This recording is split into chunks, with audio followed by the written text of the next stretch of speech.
The Tampa Bay Buccaneers, if you look at it from the face, those statistics, like I read off of 20th total ranked offense, dead last in rushing in this league, some of those seem like red flags for an offense. But this team really improved throughout the semester. Not the semester. I'm just left work. I was in school.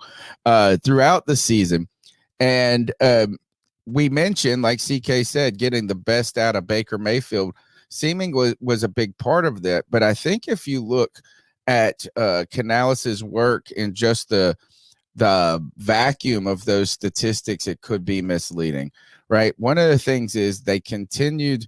Look, Tampa Bay has been dead last in rushing for a long time now. They have not been a good rushing team. And one of the reasons that they were excited about when Canales came in, that of trying Todd Bowles, a defensive coach, trying to get a more balanced offense. And Canales has been really committed to the running the ball and making that a part of the game, regardless of how statistically successful was. Now, if you look at those stats, I think a lot of the problems with those rushing yards or the lack of rushing success came early in the season.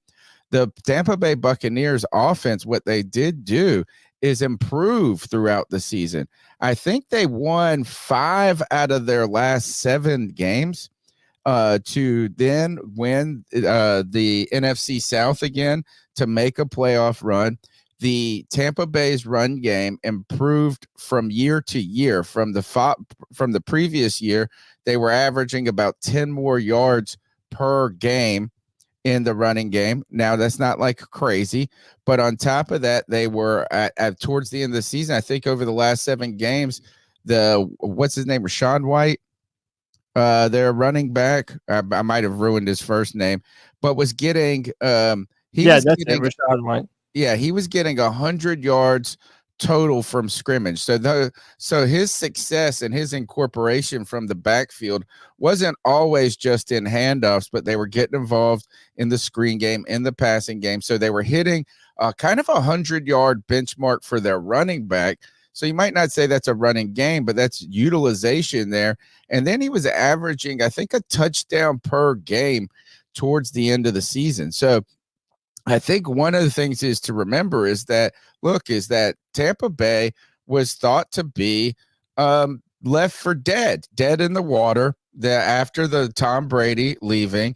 And you see some of their offensive line, a lot of struggles the year before. In fact, this season, they moved a guard to tackle. They had a first time center, a guy who had never played center before, and I believe either a second year or a rookie right tackle. So this team, and this offensive line got better throughout the season, right? They found a way to continue to improve.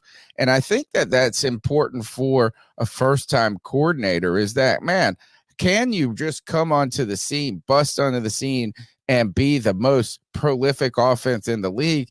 That's a that's a tall task. But to get better and better each week, right, to continue to try to have that balanced offense, to be committed to the run, I think those are some things that are to put some of those statistics in perspective. Baker Mayfield's top season as a quarterback. On top of that, I think what we need to really consider here is some of the statements that Dave Canales has made about how an offense and a team should run. And I think what we hear is that he understands the importance of being under center. He understands the importance of running the ball to keep secondaries off, honest. But what he is not is, I feel like, ideologically handcuffed to a style of football. What he has been articulate in is trying to make an offense. We don't want to say quarterback friendly. I would say quarterback specific, player specific. And that is trying to find an offense that caters, or what he says makes your quarterback comfortable to where he can then play fast.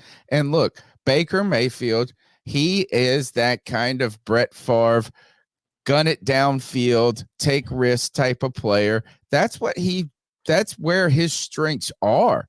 And what they did is they built an offense that catered towards Baker Mayfield's strengths. One of the concerns, Cody, about Dave Canales that people have articulated is lack of pre-snap motion. Yes. Right? We talked about this a lot when it came to the Carolina Panthers. We were hoping this past season with Thomas Brown coming from that Sean McVay system would have some of those looks and some of those kind of wrinkles to the team. But there was a lot of criticism of Frank Reich's offense when it came to the static routes, the kind of traditional, setup of some of it.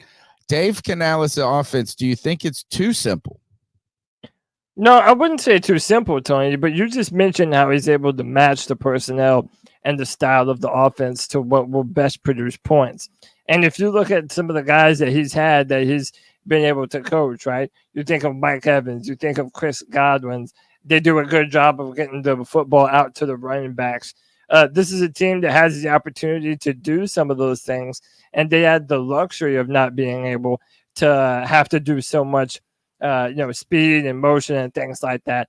I think the talent level of our team is something that he should be able to adjust to, and that's why this offseason is so important, and it's such a good thing that now we have our GM and head coach in tow. So now everyone can look forward to the free agency period, identifying what type of receivers that they need to genuinely upgrade this offense, be it through the free agent period or through the draft, targeting someone that will be able to come in and be that number one type of receiver for Bryce. I think that's one of the most important things for this entire organization going forward this offseason. So I'm not necessarily worried about the lack of motion because I think the results speak for themselves. He was on some very prolific offenses in his time as a passing game coordinator and as an offensive coordinator.